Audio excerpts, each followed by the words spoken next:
up to main memory, and one of the example we had seen in terms of RAM and ROM. So this number of RAM and ROM, if we want to organize in case of CPU connection, then how we'll give? Say this 11 to 16 are 0 as per our yesterday's discussion, right? One read and write line we need to provide.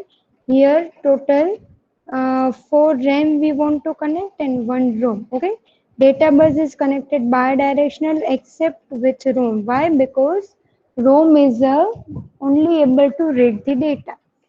After that, this 1 to 7 address line we had connected to every RAM and ROM. But as ROM is having 5 and 2, that means total 9 bits we need to connect for address. So these 9 bits we are connecting with over here. Okay. Furthermore, 1 to 7 bit we are giving as address, and yes, this chip select 1 is based on our decoder. So decoder will connect with the address line 8 and 9 as we had seen in this diagram as well. These 8 and 9 are having different values. Okay, and with this 2 value we are using decoder, so we'll get 4 output line. So 0 we had connected with RAM 1, 1 with RAM 2, second with RAM 3, and this fourth with RAM 4. Okay, so likewise we can connect with every RAM. uh, just a second.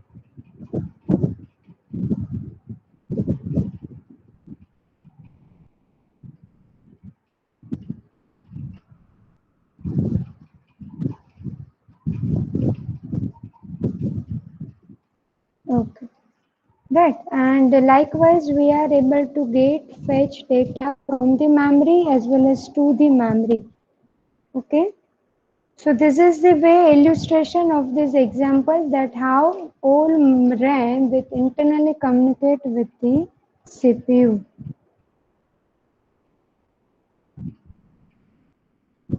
And diagram can be called as a connection of memory to CPU. Okay, so likewise you are able to connect with the CPU. Fine. Now next, after main memory, we'll start with the auxiliary memory, and I guess this diagram is familiar to you. You are already learned in your operating system subject, right? One is front view, one is top view, one is side view here. Okay. So we'll not going in the detail that how it internally work, what do you mean by platter, sector, break, right? But the one thing that you need to remember is whenever this read and write head will point on this sector, at that time your data is going to be read or write on that particular place, right? After that, here is the description.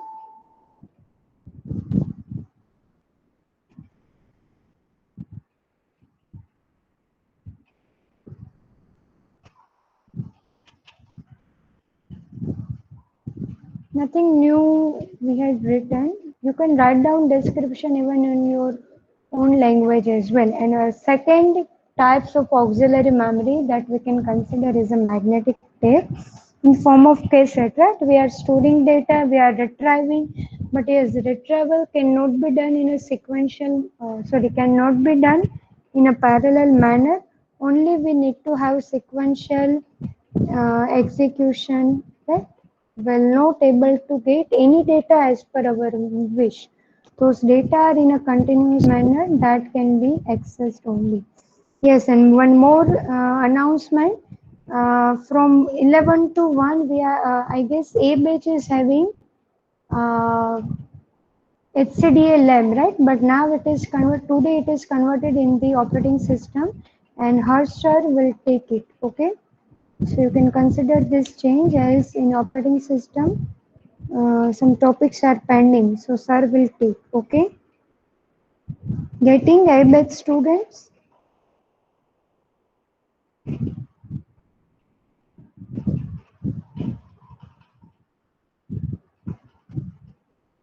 Okay, fine. Yes, after that associative memory. Now associative memory is also one type of memory, but it is not that much in a useful. Because it is more expensive. Why? Because it is directly going to search your content, not the address. Otherwise, in other case, first we are going to search its address, then after getting that address, we'll try to fetch equivalent data stored on that particular address. But here we'll directly search the content, and that is why it is somewhat expensive. So what they have written over here, see, many data processing application requires search of items from the table. The search procedure is a strategy for choosing sequence of address, reading the content of memory. Definitely that is the meaning of search.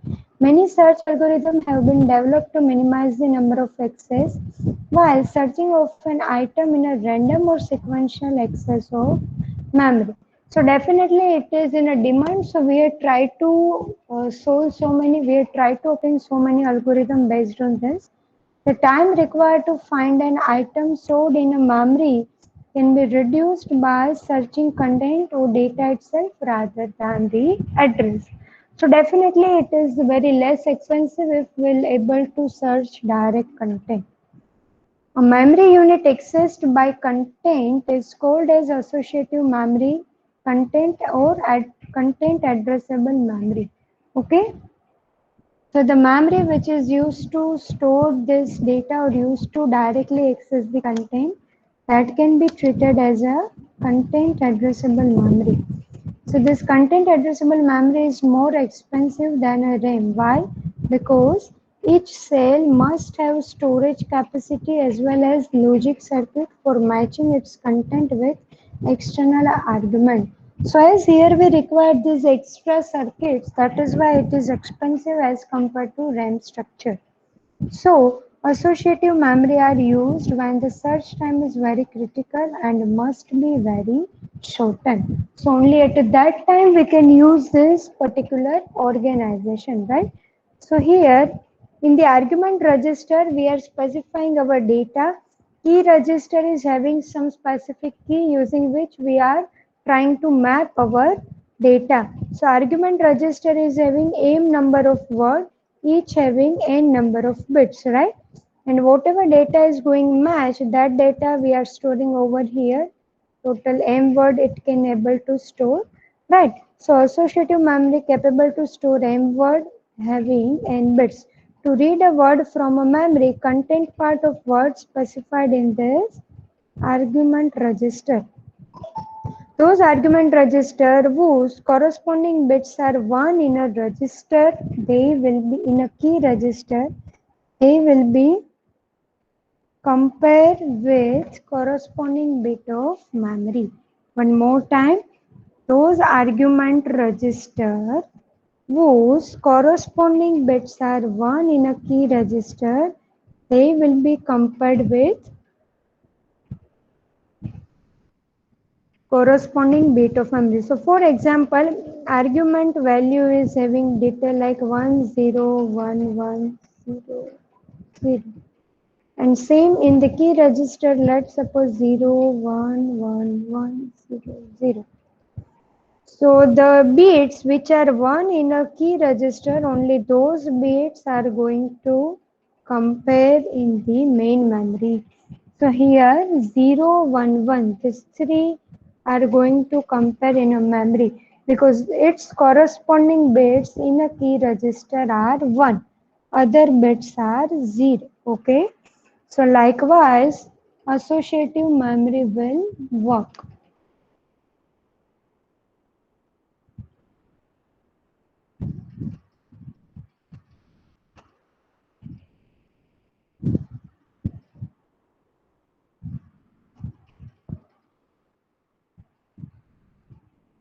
So everyone, it is clear.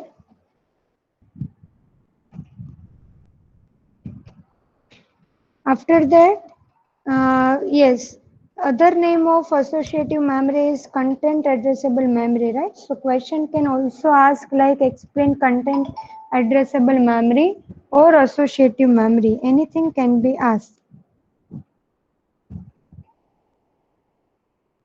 So see here they have given one in general organization. Let's suppose we are having words starting from 1 to n, each having m, total m word. So whenever A1 and K1 are going to match, we are able to get various results like this word 1, word I and word M.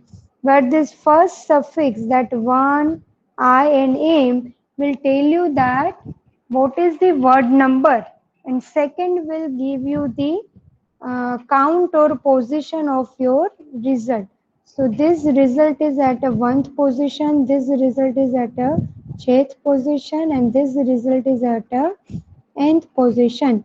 And which data we are matching? So here 1 I and M, here 1 I and M, and here same way 1 I and M.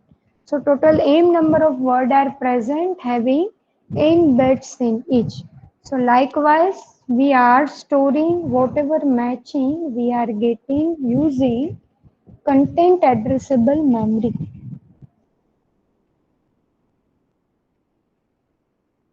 So is it fine, student?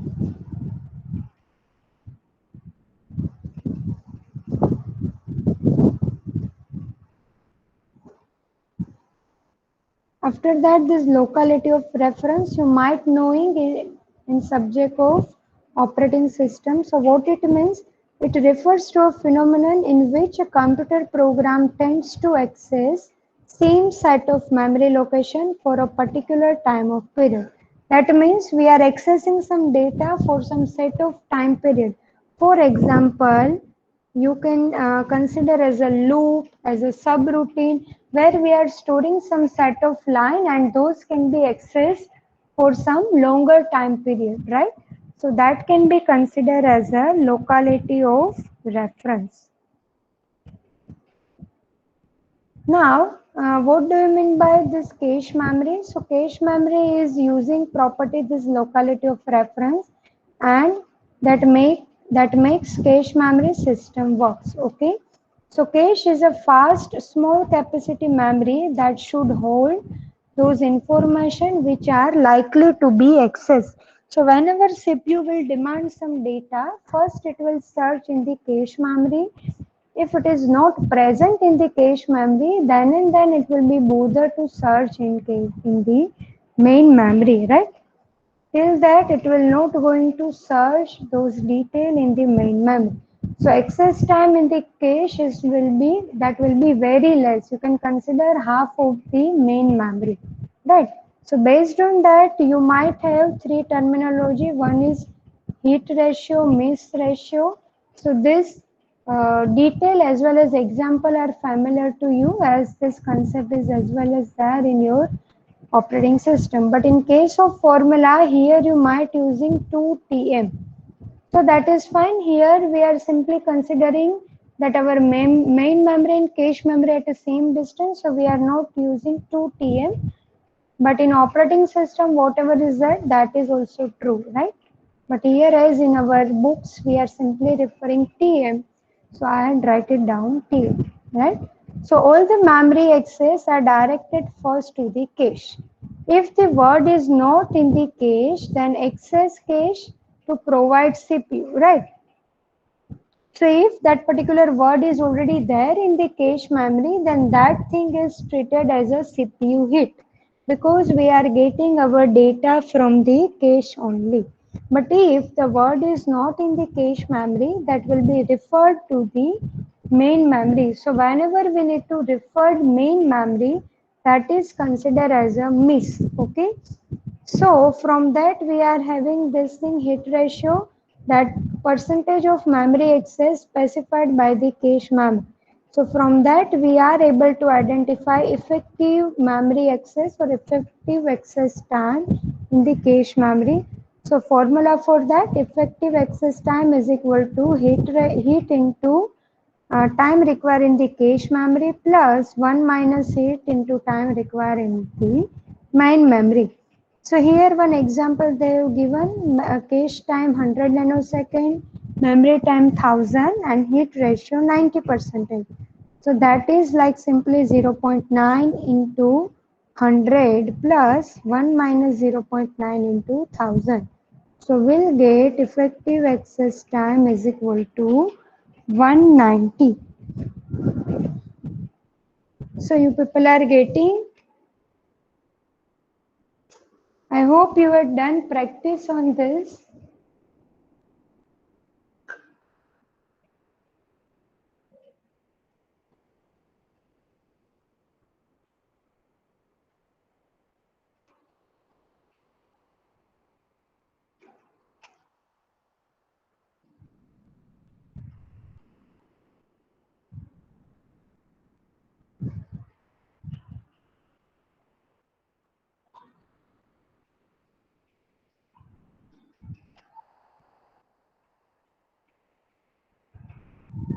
So let me give you one example based on this.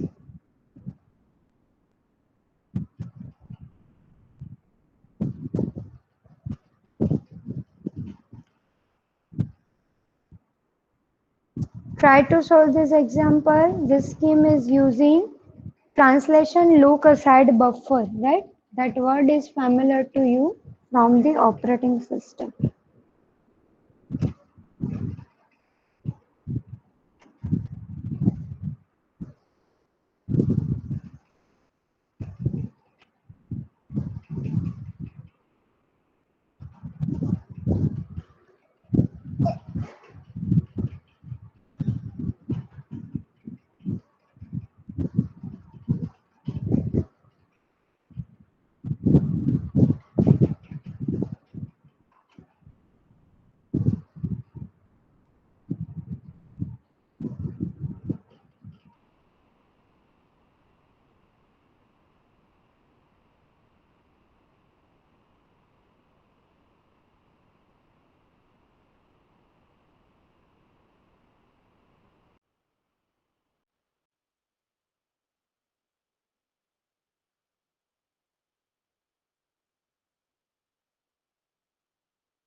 Fine.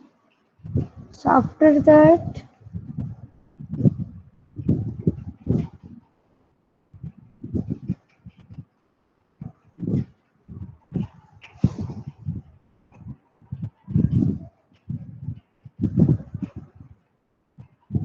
next is various memory and its cache mapping, right?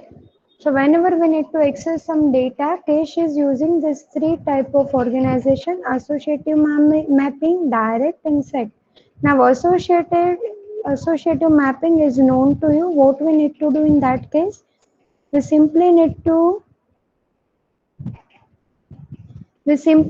use various argument in case of address, like total 15 bit we are using in the address. So 5 bit we are pointing as an address, and whenever we'll found matching with the key register, those matching only will going to access data for that particular address, right? For every address we are not going to match one by one values, but the address bit which are mapping in this particular table, only those address will going to map towards the data, right? So that is the meaning of associative, as we had seen in here as well, associative memory. Okay. And in the direct mapping, like in the direct mapping, total 15 bit we are using for the address, in which 6 bit we are using as a take bit, and list 9 bit we are using as a index bit, right? So those 6 bit we are going to compare with the data available in the cache memory, right? So whenever those take bit are having matching, other bits we are going to compare. See, like this. Here we are having take bit, here we are having take bit. So this bits whenever going to map with the memory, those bits we are going to access further, right? For other bits will not compare anything, right? Fine. And this third says associative. We'll see in the next class. Most of the topics are, familiar with our operating system subject, so you will easily get everything. Okay, so students, write down your enrollment number, and yes, A batch needs to join with the B batch. Sir has already pasted link in the Telegram group.